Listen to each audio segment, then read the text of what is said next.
Hi, this is Sangeeta Dhavla going to introduce you to the topic coronary heart disease. But before that, we have to understand under which category this disease falls into. So, basically we start off with trying to understand what psychophysiological disorders are. The main objective is to learn about coronary heart disease, but before that we will also understand what cardiovascular disorders are, and cardiovascular disorders basically are psychophysiological disorders. So, our learning process begins from trying to understand what psychophysiological disorders are, then the cardiovascular disorders, and finally coming down to coronary heart disease. This term psychophysiological has become very common with the healthcare professionals because they have also found that to a physiological problem there are various psychological factors contributing to. This made them realize that quite a bit of psychological support when rendered to the patient will see him sail through the disease in a very comfortable manner. They have learned to give importance to the emotional factors as well as the psychological factors that accompany the physiological disorder. It has been found that the psychophysiological disorders do certainly come with a physiological damage to the body, and the damage generally involves the heart, the lungs, viscera, etc. These patients are found to be depressed or anxious when this physiological condition is existing in their body. The physical symptoms that the disease shows are quite understandable by the practitioner, but there are also these psychological symptoms that tend to affect the condition of the disease. For example, a patient who is suffering from asthma experiences increased bronchospasms whenever he is under stress, and because of this stress, the kind of wheezing, the kind of coughing and the shortness of breath that he experiences also intensify. So, even though he is an asthma patient, it is the condition of stress that he is subjected to that will bring about more of the symptoms of the condition called asthma. There are different types of psychophysiological disorders and they tend to affect different organ systems. Now, it has been identified that there are 9 different organ systems that are affected by these psychophysiological disorders. What are they? They are the skin, the musculoskeletal system, the respiratory system, the cardiovascular system, the hemic and the lymphatic system, the endocrinal system, the gastrointestinal system, and the sense organs. A few researchers have said that the coronary artery disease, asthma, hypertension, headaches, and ulcer are the 5 main psychophysiological disorders that majority of the people may fall prey to. But there are a few others also, according to some other researchers, which also require equal amount of significance, and they are eczema and obesity. What are cardiovascular disorders? We understood what psychophysiological disorders are, and cardiovascular disorders form a major part of these psychophysiological disorders. There are different types of cardiovascular disorders, but the most common types of disorders that people may fall prey to are the coronary heart disease and hypertension. Let us now try to understand what cardiovascular disorders are. Cardiovascular disorders are a class of disorders which involve the heart, the arteries, the blood vessels, or they involve both the heart and the blood vessels. Cardiovascular disease refers to any disease that affects the cardiovascular system. It is mainly the cardiac disease or the vascular diseases of the brain and the kidney and the peripheral arterial disease.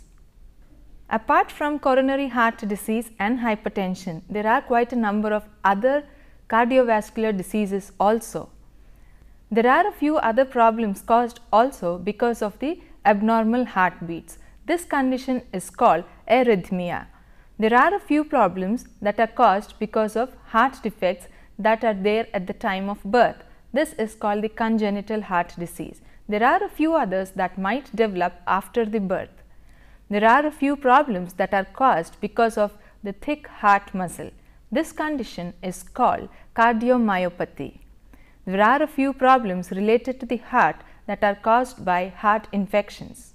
There are a few conditions that are caused because of valvular problems, but our main concern, our main area of interest here lies in coronary heart disease.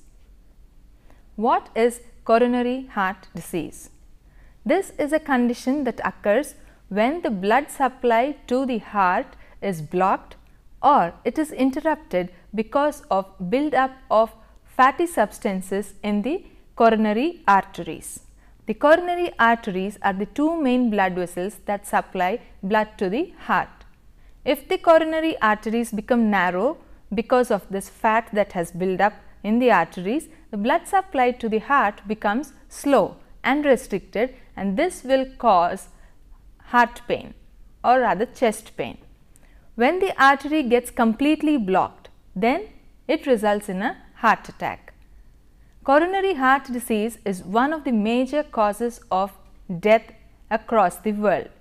In our country, this disease sufferer is a young adult who hails basically from the urban area. Why do you think it is so? It is basically because of his lifestyle, dietary habits and inactivity, more or less leading a very sedentary lifestyle that makes him more prone, that the young man is more prone to getting this kind of a disease. There are two main forms of coronary heart disease. As we discussed earlier, one is the pain in the heart, one is the myocardial infarction. In common vocabulary, this condition is referred to as heart attack. The experience of this heart attack is uniquely frightening and can generate a great deal of anxiety. The second one is called the angina pectoris. This is a less serious one, but definitely a very painful form of coronary heart disease. In this disease, people experience intense chest pain, especially in the area behind the breastbone, and from the shoulder radiates down to the left arm. These symptoms typically are caused by fatty deposits that block the arteries that lead to the heart, resulting in a decrease of oxygen supply. Whenever there is physical exertion, this pain tends to increase, but when some amount of rest is taken, the condition definitely subsides.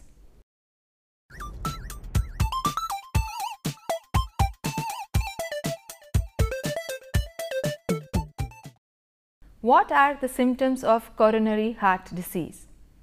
As we have seen earlier, these patients experience pain in their chest. There may be tightness or pressure that is experienced in the chest, and this pain is referred to as angina, that is triggered by emotional or physical stress.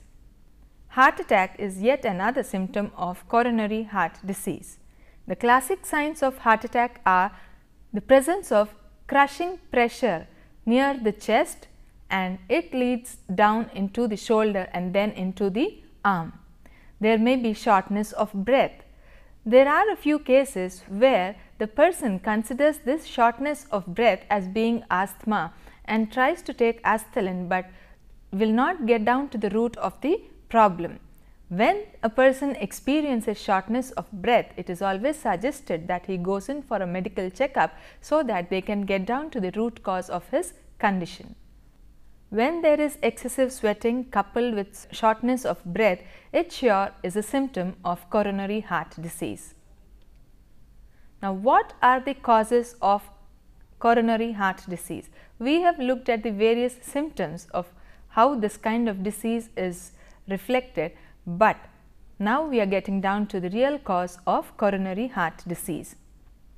We see that the cause of coronary heart disease is a combination of the biological factors, of the psychological factors, and also the socio-cultural factors.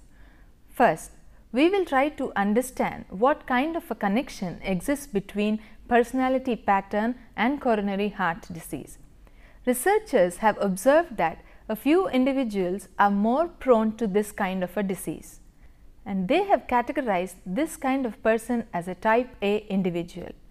These individuals are more prone for the development of coronary heart disease because of the situational challenges they face and because of their personality makeup. It is because of the kind of stress they take that they have more risk to get this coronary heart disease. It has been found that the type A people are more emotional, they are more achievement oriented, they are highly competitive, and they work beyond their physiological capacity. Type A behavior personality is described as an action-emotion complex. He is very impatient, there is exaggerated competitiveness, and there is a chronic sense of urgency in trying to finish a particular task.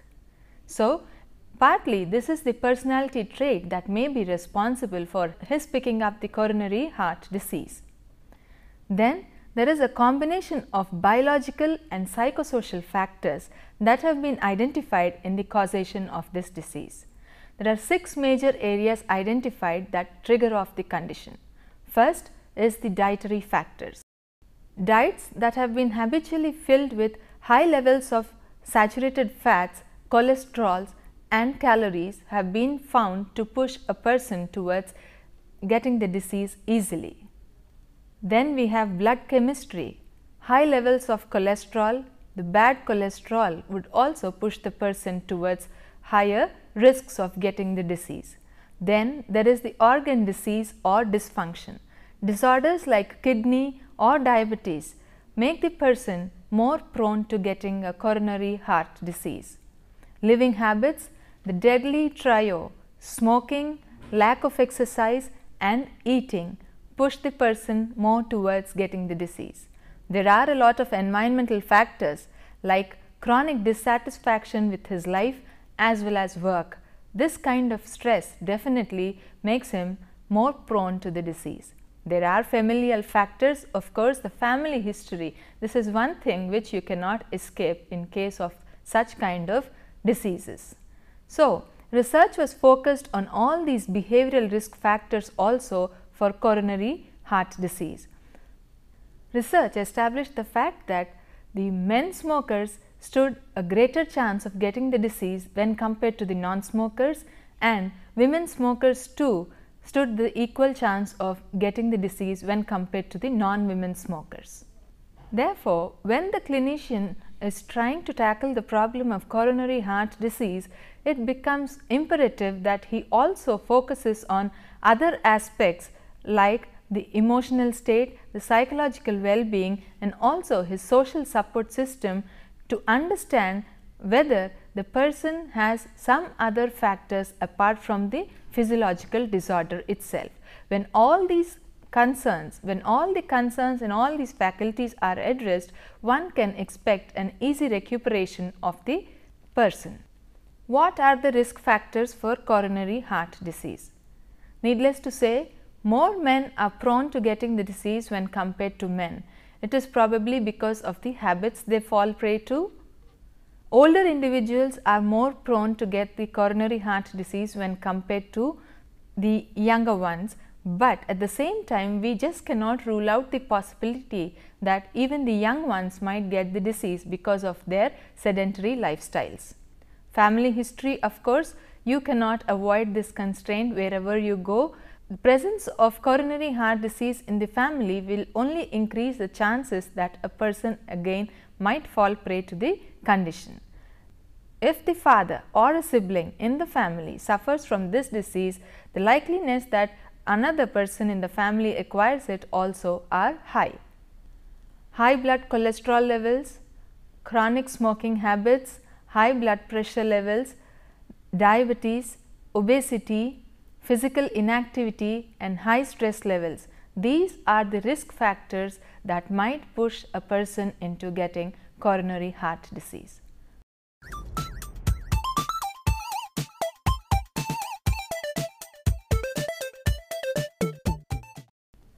What is the kind of treatment given to these patients? Treatment for this condition calls for a strong commitment on the part of the patient to follow a healthy lifestyle, and this will take the person a very long way in promoting good health, and he will be able to do all his activities like he used to do earlier. If necessary and the cardiologist deems it fit, he can treat the person with some kind of drugs, or aggressive treatment also can be meted out to the patient. There are options like stent placement and angioplasty that can be conducted on the patient, or a bypass surgery if the situation demands can also be done by the cardiologist.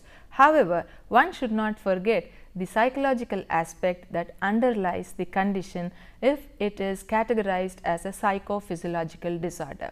It is not necessary that all the heart patients do have a psychological underlying factor. It is the duty of the cardiologist with the help of a psychologist to ascertain the real cause and then chalk out an individualized treatment plan for every patient. When it has been ascertained that there is a psychological cause, the psychologist comes into the picture, and there has to be a perfect relation or a rapport struck between the patient as well as the psychologist. First of all, the psychologist has to gather all the information that he needs to know about coronary heart disease. The patients of late are so informed that it becomes essential for the psychologist also to learn all the information that is related to coronary heart disease. Only then will he be able to answer their queries and guide them properly as to what kind of changes they can be brought in their lifestyles. Each session they meet should be a session that gives them a milestone. A particular problem has been encountered and addressed, and a possible solution also has been suggested to the patient. If the relationship between the patient and the psychologist is something that of a passive nature, there definitely is not going to be any interest compound in the relationship, and the interest of the patient also might wane eventually, which will end up in cutting short this kind of a treatment support that is being given to the patient. While treating the patient, the family context also has to be taken into consideration. What things get into the family context? Basically, it is the relationship that the couple shares with one another that might bring about a positive or negative outcome of the condition. It has been seen that some amount of marital stress will definitely worsen the condition if there is a psychological cause that has been identified in the person's suffering. There is some amount of impact of cardiac disease on the relationship between the couple, and the influence of the couple relationship also is there on the progression of the disease. The influence of the couple relationship on psychosocial adaptation is also seen. So, the quality of the relationship that a couple has will take the condition to a positive or a negative direction. If it is favorable, if the spouse is supportive of the other person's condition, that will definitely lead to better management of the condition. Therefore, marital satisfaction, emotional communication and involvement, conflicts and changes in lifestyle and marital roles are usually considered to be reliable indicators of the relationship quality. And when there is poor standards in any of these segments, that definitely reflects on the intensity of the disease that is being experienced by the patient. Listening will definitely help in trying to tackle the problem effectively. When the patient comes to the psychologist, all that the psychologist can do is listen compassionately to the patient rather than making it a one-sided affair. Therefore, we see that it is the physical, it is the individual as well as the family components that all act together and result in the condition of the patient.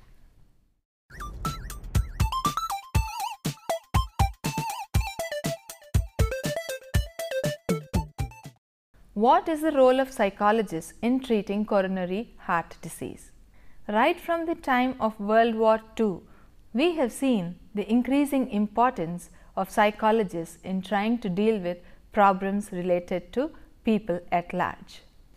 Their relevance has reached such a stage that physicians consider it fit to consult a psychologist primarily in the management of psychological problems related to medical problems.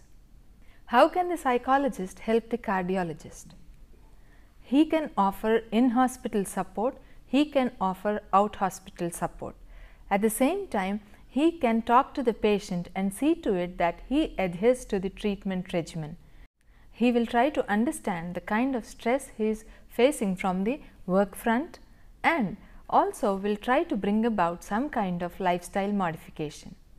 It is his duty to see to it that the medical therapy optimization is achieved.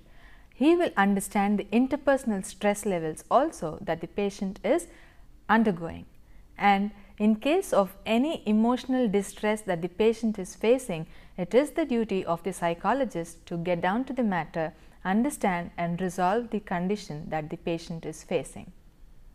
Improving the communication levels in the patient also becomes his main duty. The patient should be able to communicate well, whether it is with the psychologist or with the cardiologist. If this communication is not proper, the treatment on both the levels, be it at the medical level or at the psychological level, cannot be attained to the fullest.